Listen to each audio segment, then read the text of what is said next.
लेकिन इनकी बदकिस्मती क्या है कि नसीब ऐसे हैं कि जिस काम में हाथ डालते हैं वो नाकाम हो जाते हैं। एयर बेस जो कि तुर्की के बॉर्डर से बस 80 किलोमीटर दूर है, के ऊपर इजराइल ने बॉम्बिंग की है। जी हाँ, एयर बेस के ऊपर 8 एयर स्ट्राइक्स किए गए हैं, ऐसा सीरिया का कहना है। टर्की को जहाज तो उड़ाने चाहिए थे, और मैं तो इस हक में भी हूँ, पाकिस्तान को भी जहाज उड़ाने चाहिए।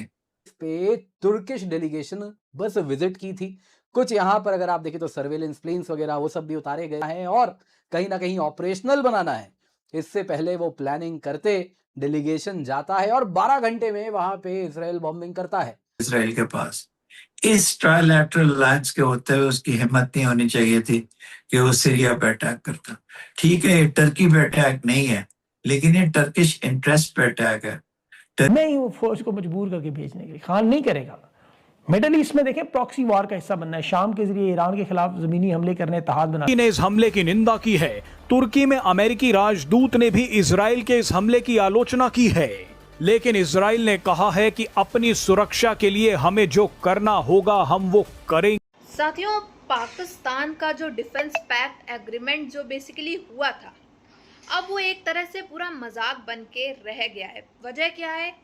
वजह सिर्फ यही है, एक तरफ तो सऊदी अरब पे यमन के लोग जो है धड़ाधड़ हमले कर रहे हैं, तो पाकिस्तान और तुर्की जो है वो देखते रह रहे हैं, वो सोच रहे हैं अब हम करें तो करें क्या। एक तरफ तो ये समझा नहीं पा रहे हैं, वहीं दूसरी तरफ सीरिया के अंदर जो है तुर्की अपना जो है एक बेस बनाने वाला था। वहाँ पे इसके कोई ऑफिसर्स जो है उसने विजिट भी किया था, सामान भी भेज दिया था, सब चीज़ें चल रही थी। लेकिन अब खबर सामने निकल के आ रही है कि वहाँ पे इजराइल ने बम फोड़ दिया, धमाका कर दिया। अब भाई तुर्की का साफ तौर पे कहना है, एक तरफ यहाँ पे तो ये सिचुएशन हमसे संभल नहीं रही है, इधर का हमला हम संभाल नहीं पा रहे हैं, तो दूसरी तरफ हम जो बेस बनाने जा रहे थे उस पर भी हमला हो गया सीरिया के अंदर इजराइल के द्वारा। तो अब हमें समझ में नहीं आ रहा है बेसिकली अब हम करें तो करें क्या, कहाँ से कहाँ जाएं हम। या तो सऊदी अरब के लिए लड़ लें या तो हम अपने खुद के लिए लड़ लें। तो एक तरह से इनका जो डिफेंस पैक्ट एग्रीमेंट है उसका पूरा मजाक और उसकी धज्जियाँ उड़ती हुई नजर आ रही है। और रही बात पाकिस्तान की, पाकिस्तान तो अपने ही मामलों में जूझा पड़ा है। BLA के द्वारा कहीं हमला हो रहा है, कहीं कुछ हो रहा है, कहीं अफगानिस्तान ठोक रही है, कहीं 5 स्टार होटल में इनके जो पठान के लोग जो हैं वो सब इनके यहाँ धमाका कर दे रहे हैं। कुछ ना कुछ ऐसा हो ही रहा है, तो अब इनको समझ में नहीं आ रहा है इनके साथ हो क्या रहा है। तुर्की ने एक नई चाल चल दी है। क्यों? क्या हुई? इजराइल से डर के उन्होंने पाकिस्तान को मजीद इजराइल के बॉर्डर के करीब पाकिस्तान को लेके गए। फौज भेजना, मिडल ईस्ट की जंगों में असलहा बेचना, वहां जाके किराए की बंदूक बनना, इसके अलावा कोई रास्ता नहीं। लेकिन इनकी बदकिस्मती क्या है कि नसीब ऐसे हैं कि जिस हाथ में डालते हैं, जिस काम में हाथ डालते हैं वो नाकाम हो जाते हैं। भाई टर्की को जहाज तो उड़ाने चाहिए थे, और मैं तो इस हक में भी हूँ, पाकिस्तान को भी जहाज उड़ाने चाहिए। स्टेट्स कहता है कि रिस्ट्रेन और एंगेजमेंट से ही मामला का कहीं ना कहीं सोल्यूशन निकलेगा, लॉजिकल डिस्कोर्स उसी से निकलेगा, मिलिट्री इंसिडेंट से नहीं निकलेगा। दोस्तों यहाँ पे यूएस क्यों परेशान है? और अगर यूएस परेशान है तो समझ भी आ रहा है। अगर आप ट्रम्प की बात करें तो उन्होंने बहुत ज्यादा निवेश किया है अर्दोगान पे और वैसे ही अल शरा पे। आपको याद होगा अहमद अल शरा व्हाइट हाउस आए थे और उनको ट्रम्प ने अपना परफ्यूम, सिग्नेचर परफ्यूम ट्रम्प वाला गिफ्ट किया था। पूछा भी था आपकी कितनी वाइफ्स हैं, उतना सारा आपको परफ्यूम दूंगा, तो उन्होंने कहा था एक ही है। खैर दोस्तों, ये सारी चीजें हो रही थी, आप शायद भूल गए होंगे, तो वापस नहीं, वो फौज को मजबूर करके भेजने के लिए खान नहीं करेगा।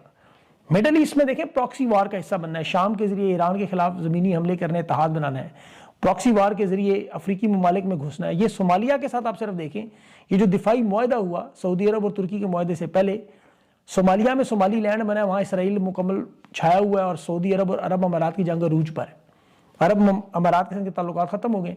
अब सऊदी अरब को ये कह रहे हैं कि हम आपकी तरफ से यहाँ भी लड़ेंगे, जैसे यमन में लड़े।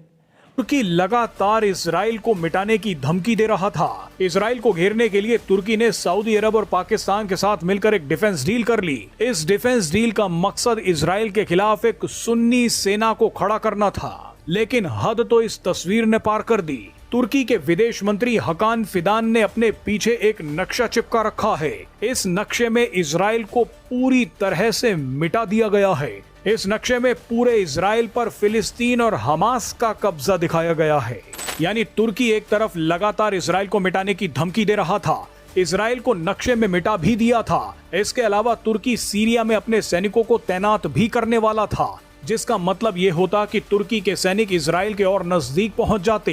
अभी क्या इजराइल को लेकर के आ चुका है एक दुश्मन, और क्या सऊदी के साथ तो ऑलरेडी एक वॉर चल ही रहा है, तो क्या अब तुर्की और इजराइल के बीच में भी कुछ वॉर हो सकता है? आप भूलिएगा मत, आप इजरायली प्राइम मिनिस्टर रह चुके हैं, उन्होंने कहा भी था कि तुर्की इज द न्यू ईरान। तो क्या एक नया वॉर छिड़ता हुआ दिख रहा है? दोस्तों कुछ ना कुछ अटकलें तो उसी और लग रही, तो क्या एग्जैक्टली हो रहा है? तो यहाँ पे तो एक जो तुर्की शुरू से लगा हुआ है कि किसी तरीके से इजराइल यहाँ से निकल जाए शाम के एरिया से। शाम में ज़्यादातर अमल दखल इजराइल का भी है और तुर्की का भी है, और शाम में जोलानी के आने के बाद उनकी फ़ौज भी बड़ी कम है, 30,000 की 40,000 की फ़ौज है उनकी। पाकिस्तान का उनका आना, पाकिस्तान के उनके वज़ीर ख़ारजा, शाम के वज़ीर ख़ारजा पाकिस्तान आ रहे हैं, पहुँच गए 19 साल बाद। ये बड़ी इसराइल के पास इस ट्राइलैटरल अलायंस के होते हुए उसकी हिम्मत नहीं होनी चाहिए थी कि वो सीरिया पे अटैक करता।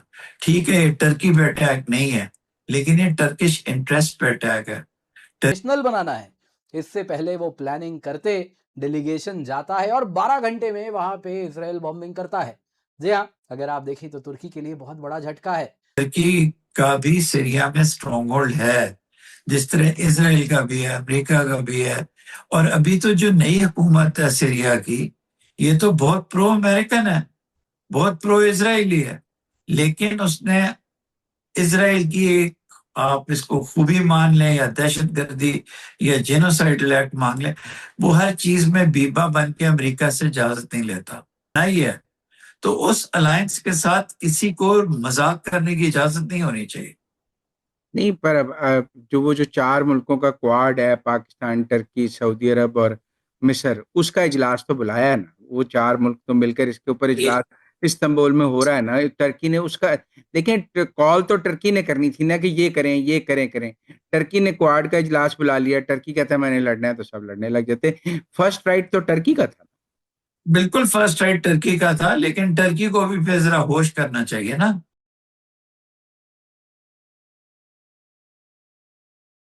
साथियों, अब यही इनकी हकीकत है। ये अपने घर में तो लड़ नहीं पा रहे और चले हैं डिफेंस पैक्ट एग्रीमेंट करने, और उसकी भी धज्जियां उड़ा करके रख दी है। और ये अपने घर में लड़ नहीं पा रहे, और कोई इनके पाकिस्तानी पत्रकार जो है ऐसे चाटू जो इजराइल तक पहुंचने की कोशिश कर रहे हैं। तो इजराइल भी बेसिकली पूरी तरीके से फुली तरह से इंतजार में है कि हाँ आएंगे, फिर हम बताते हैं जंग क्या होती है, लड़ाई क्या होती है, हमले क्या होते हैं, धमाके कैसे होते हैं, और कैसे जो है ठोका जाता है और क्या क्या नहीं होता है। तो इजराइल तो फुल ताक में है कि बस एक दफ़ा पाकिस्तान पहुंच जाए, फिर पाकिस्तान की ऐसी खटिया खड़ी करी जाएगी वो देखने लायक रहेगा। तो पाकिस्तान पहले अपने घर को ही संवार ले, घर को ही सही से ठीक कर ले।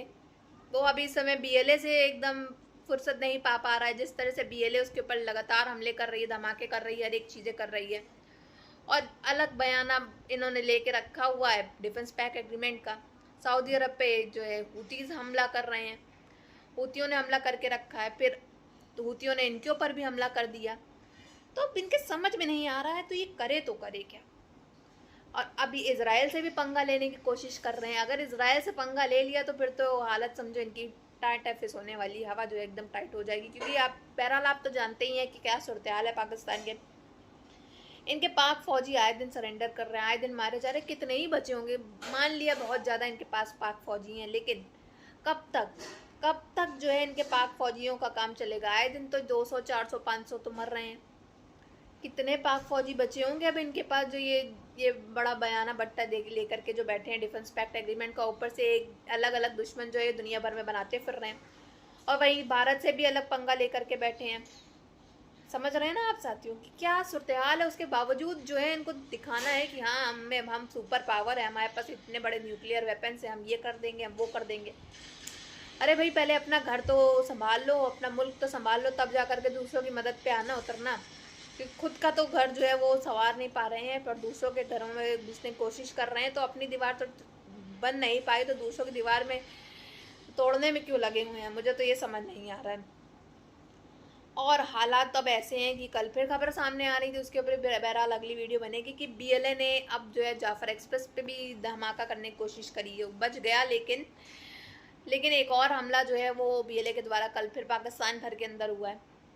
कहाँ पे इनके सिक्योरिटी फोर्सेस, कहाँ पे इनके जो पाक फौजी कलाकार जो ये सब रोकवाना चाहते थे, जो रोक सकते हैं वो कौन, क्यों नहीं रोक पा रहे? कहाँ पे है पाकिस्तान की एजेंसियाँ जिनको पता नहीं चल रहा कि कब BLA वाले आ रहे हैं, धमाका करके चले जा रहे हैं, ना पकड़े जा रहे हैं, ना उनके साथ जंग हो पा रही है, ना इनके ऊपर फाइट बैक जो है ये रिप्लाई दे पा रहे हैं।